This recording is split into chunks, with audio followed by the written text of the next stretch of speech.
Gurubhyonamah Guru Garu. A question has arisen in my mind that while we are in the sadhana, we might get hold of spiritual ego, which might make us think that we know everything and we might belittle others, and with that we might get to the zero level of sadhana. Can you please guide on how to not get hold of the spiritual ego? Look at. Let's understand. Let's look at these things carefully now. Spiritual ego is very subtle and dangerous than an ordinary ego. This we keep talking in various satsangs. It is better to be ignorant with a worldly ego than claiming ourselves as something we are spiritually grown, and that's more dangerous ego, because the ordinary ego says I have wealth, beauty and knowledge, for example, but the spiritual ego keeps saying that I am a great devotee, I know great knowledge, scriptures, I have realized this, I have realized that, I have realized up, I have realized kind of things. This is spiritual ego. As you said in the podcast, that divine soul, whoever, spiritual ego absolutely can silently grow during sadhana. It's very important. And if it is unchecked, it can throw us back to the beginning, square one, or even lower, because the fall from a higher place is more painful. And now whether you asked how to avoid it, like I just gave a very crisp this thing. Traditional gurus, they have given very important methods. Constant remembrance of the Guru and the Jagannatha, whoever be your Guru. Let's remember, I am just an instrument, the Nimitta Matra. And again, there should not be an inherent ego element in it to say that I am Nimitta Matra, but then I long or crave for something with ego consciousness. Whatever knowledge or experiences are happening, it is the grace, the krupa of the Guru and the Paramatma. Not my doing is what we need to be remembering every now and then, every moment. We need to develop sincere humility. Is what we need to understand. We need to reflect on the lives of true Mahatmas. Even great realized souls like Ramana Maharshi. I'm just mentioning a couple of names. That's those whom my role model gurus in terms of looking at their life histories. And Ramakrishna Paramahamsa, they have just shown the childlike humility. True wisdom makes us humble, not proud. And we need to have self-observation, what we call as the Atma Vicharana or the Atma Chintana. We need to keep checking inside. Am I feeling superior to others? Am I trying to dominate others? Thinking that I am the greatest devotee? Am I judging others as lower? Are the questions that we need to ask ourselves. The moment whether you catch such a thought, bow down mentally to Jagannatha and say, Amma, remove this impurity from me, this ignorance from me, please. And satsanga and seva, the satsangas that we attend, or whatever that satsanga, and also the service, they will start eliminating. Stay close to the true devotees, not with the people in the name of devotees, but we start talking all kinds of nonsense. And let's keep doing humble service, doing some small services like cleaning, arranging, so on and so forth. They start purifying our mind. And very profoundly, I'm going to tell something. The secret sadhana, what we call as the Gupta sadhana. I say so, I'll explain you why. Keep some of our spiritual practices secret, known only to you and the Jagannatha. When sadhana becomes public, there is a more chance for ego to creep, or even someone starts criticizing, we forget about the sadhana, but we start reflecting upon those things and trying to or start trying to justify those things. Let's have daily prayer for humility. Let us seek Jagannatha. Let us not seek it. I always say that, seek from Jagannatha that, Ma, grant me that, after seeking which, after getting granted by which, I don't need to be getting granted with anything more. And let's every day pray, oh Jagannatha, Lalita Devi, Parameshwari, Parabhattarika, destroy my ego. Let me always remain as dust under your feet. This is what Saundara Lahari said. Thaniyamsam pamsam tavacharana panke ruha bhavam virinchis sanchinvan virachayati lokana vikalam.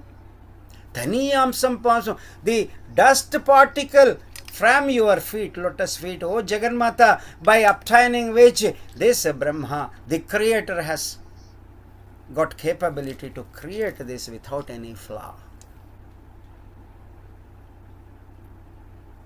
That starts, removing the pride, the wrong pride, false pride in the name of the spiritual knowledge.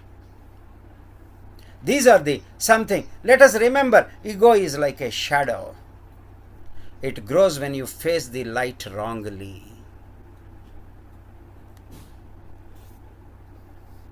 If you turn towards the light, the Jagannatha, the Guru, and keep the self behind, the shadow just disappears, is what we need to understand. I am just trying to say, this is what you have asked is it's not somebody's problem, everybody's problem. It is because everybody's problem. 1200 years back, Shankaracharya has mentioned in his Viveka Chudamani about all these indicators at the seeking stage. In Viveka Chudamani, Shankara warns about the dangers of pride in spiritual progress, especially what we call as the Jnana Abhimana, the pride of the knowledge.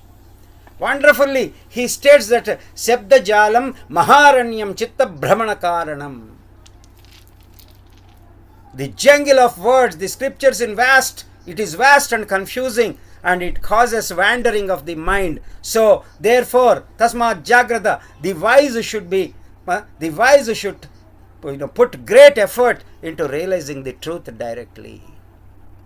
Which mentions that, which does mean that it is not that we keep referring books and say that I have read books, it is good, wonderful. Has that not been good? Has that not been good or wonderful even without our reading or saying so? Why should at all we say that something is good? It is like saying that Jagannatha is good. Was she not good even before you said so? Isn't it so? This is what is the kind of thing that we need to observe. So, we need to be the wise, the jnanas, the jnanis, as they enhance the jnana, that we need to put great effort. Not saying that I have read scriptures, the Rig Veda for 12 years, Adharvana Veda for another 12 years, Sama Veda, or even Mahabharata, Yoga Vasishta, Trishati, Saundara Lahari, so on and so forth. Which means that if we get caught in learning scriptures just for pride, I know so many shlokas, I can quote Upanishads, I tell it becomes the trap. Spiritual ego, here is the pride in Shastra Jnana without Atma Sakshatkara, without self-realization. What Shastra Jnana then we have? Always feel unsettled, unpeaceful, with all kind of frictions that go within us. What Shastra Jnana are we talking about? But to say to the people around us, then what Shastra Jnana is it?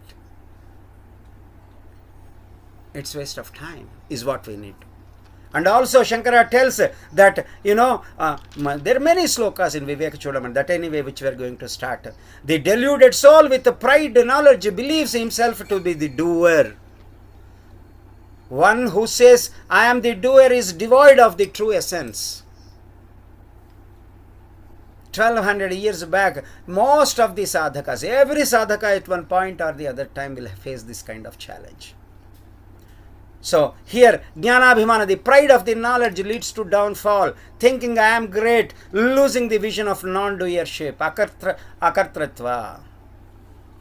In Vairagya Dindima, Shankara Bhagavatpada, again it says, Vairagya Dindima, a wonderful, wisdom for the sadhakas. Fear of worldly contact leads to silence for the wise. Fear of worldly contact. But the moment we see people, then we become noiseful. The more we are into people, more we are in silence. Not only external silence, but inner silence. That's the greatest sadhana that we should be into. But if the silence, mauna, this becomes a source of pride again, then it is perverse understanding causing downfall is what we need to understand. So sometimes even good qualities like silence, renunciation can create a spiritual pride. We need to keep checking our mind. I am a great silent one. I did mauna for today. We need to observe during mauna what kind of bigger noises that were happening and how to cut them off. So this is a dangerous and hated by true seekers is what in Vairagya Dindima Shankara Bhagavad says. Look at Mohamudgara. Mohamudgara is Nirvana, Bhajagovinda. Bhajagovindam, Bhajagovindam, Govindam Bhajamudamati. Samprapte, Sannihite Kale, Nahi Nahi Rakshati, Drukin Karane. Drukin is the certain letters while practicing the Shastra, the Sanskrita. Worship Govinda, Mudhamate, O foolish mind. When death approaches, grammar rules, the drukken is the grammar rules that are being studied by someone when in Varanasi, when Shankara Bhagavad was passing through the streets, and then he addressed, it will not save you. What is that we need to understand? Even grammatical scholarship is a symbol of intellectual, spiritual pride. At death, only bhakti, the devotion, Atmanivedana bhakti, self-surrender devotion and true self-realization only save, not dry intellectuality. And also, he tells body becomes old.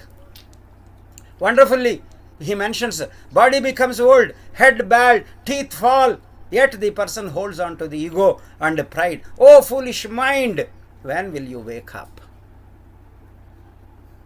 Even in old age, if we don't cut the ego down slowly, when we are at a right age, or when we have the strength like a youth like us, yes, I am also youth like us.